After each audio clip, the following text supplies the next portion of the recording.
I wish they'd given it to me. That would have been the only thing I walked away with. Yeah. I don't know if they don't give that, but yeah, no, they don't. You know, I was in one that. pageant. I think I told Jeannie this. I said there were 20 of us in it, and we voted for Miss Congeniality. And I mean, I was part of that crowd. I admit it. And the pageant director said, "All right, we had a 20-way tie. Y'all got to vote for 2 people now."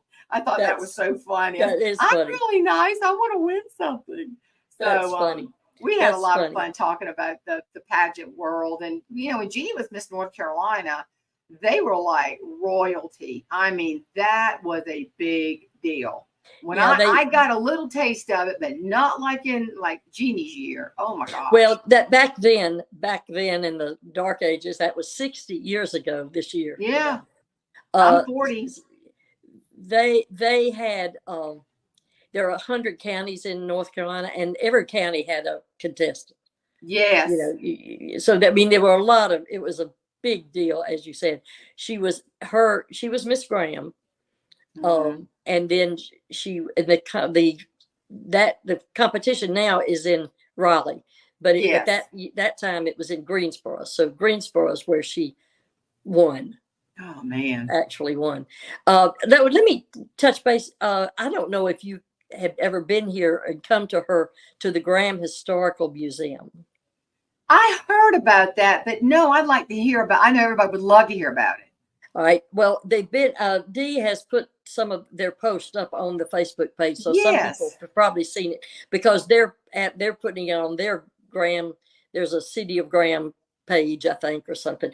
20 years ago, a little over 20 years ago, they called Jeannie one day from the Graham Historical Museum, which we didn't even know existed. You know, who knew that Graham had a historical museum, and asked Jeannie if by any chance she had a picture of a particular gown that she had worn when she was not the white formal gown, but another gown that they had heard was made from Haw River.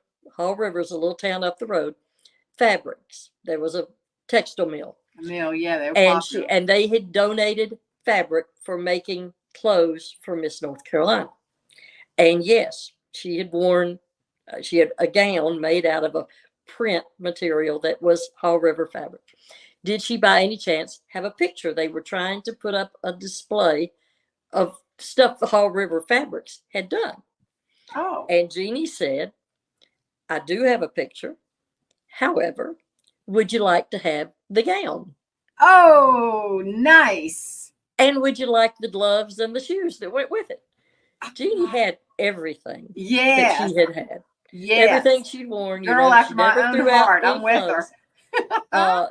She says when you're 6'2", you have enough trouble finding clothes that fit. You don't throw them out. And that was true. She had trunks full of stuff. And so they said, "Oh, well, yes, we'd love to have the gown and anything else you want to donate to us." And she said, "Oh, let me just give you everything." So she gave them. They have every trophy, every crown, that she still had. Wow. She used to give crown. You know, you all would get more than one crown. Yeah. I mean, they'd give them different crowns. Right, and she used to give crowns away. Right. Like when she visit a hospital or somebody was a little girl, she would give them a crown. She'd give them the crown. But they have a couple of crowns. They have the trophies. They have 3 gowns, I think, on mannequins there. And so they made a huge display. Jeannie would give them everything, but she wanted to be involved in the display and putting it together. And she didn't want it to be about her. Right. Graham was an exceptional town. They took more people to the Miss America pageant when Jeannie was in it than maybe any town ever. They had, and there's a picture on the wall in the museum of, it's 4 or 5 Greyhound buses lined up, and the people standing in front of them. Goodness. That rode the bus. They took that many bus loads, and then a lot of people drove on their own, just drove to Atlanta.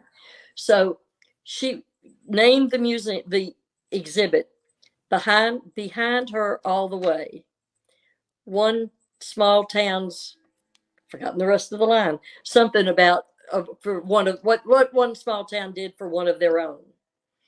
Oh my goodness. That was the subject of the display.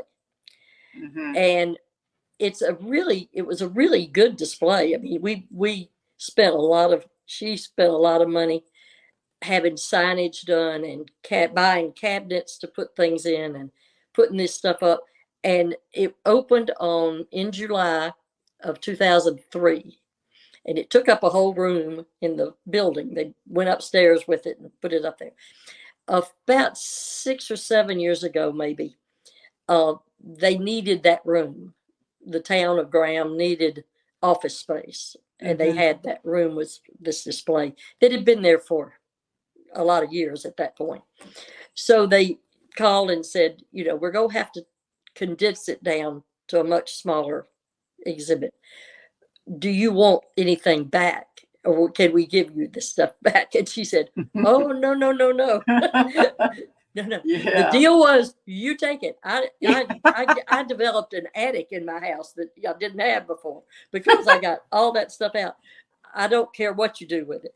Well, they did. They said, well, we're saving everything, but we're going to have to put some of it in storage. We had, I don't know how many big boards with articles, every article.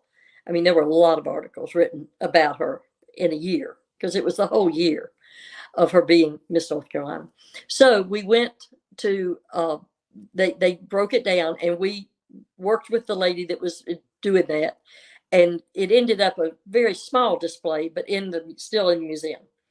And so what they've done for this summer is they brought back out all these boards.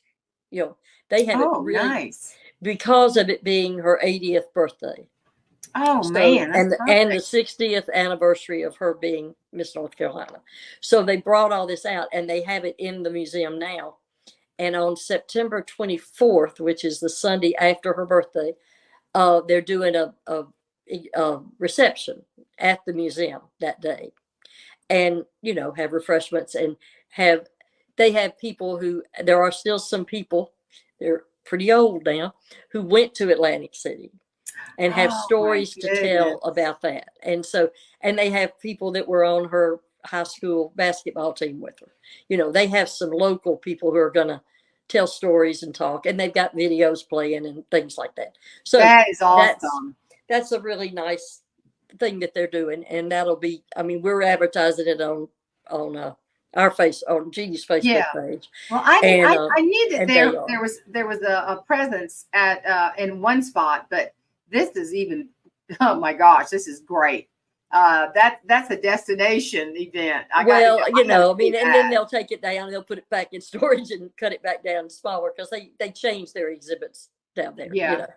But it still looks good. I went down, actually was down there Friday. It's only open a couple of days a week for a few hours, but they will open by appointment for people. They take classes through sometimes because they have everybody listening is going to want to remember that. So give the date again, Toni. It's September 24th, and you got to be in the area to make it worthwhile. But if you happen to be in the area and want to come by, I do plan to go, and I think Norma's going to go with me if she's home, and I think she thinks she will be. So we'll go check it out and see what's going on. But some of Jeannie's wonderful family, that is wonderful. But it's just something to it looks nice, and it's great pictures, and they've done a good job bringing it back out. And like incredible. I say, it won't stay out. It's been out all summer actually. So they had it out. Great. Well, one person we haven't talked about is Beaver. What about Beaver? Right, good. And Beaver's doing great. He and Nisha are happy, and like newlyweds, which they are, but now they're getting ready to be grandparents because Ryder and his wife are expecting their first baby in December. And I know Jeannie would be absolutely having fits to be a great grandmother. Oh my gosh. They're doing well. They're actually have just moved to Fort Worth, and nice. They live there. Gray, the other grandson, he's moved to Georgia, coming where and is working with Beaver in the business that they have there. So they're just doing really well. Oh, it's also good just to hear that. And, yeah. Patrick tells me it's hard to ride by Jeannie's house because someone else lives there now. And someone else lives there. Gets to and I haven't met the lady. A lady bought it, and I haven't met her. I think Norma actually has met her, and I haven't talked to her lately, but she had taken her out to lunch and, had met her. They've done a lot in the house. I don't know what it looks like outside. They did some stuff, but it looks really nice.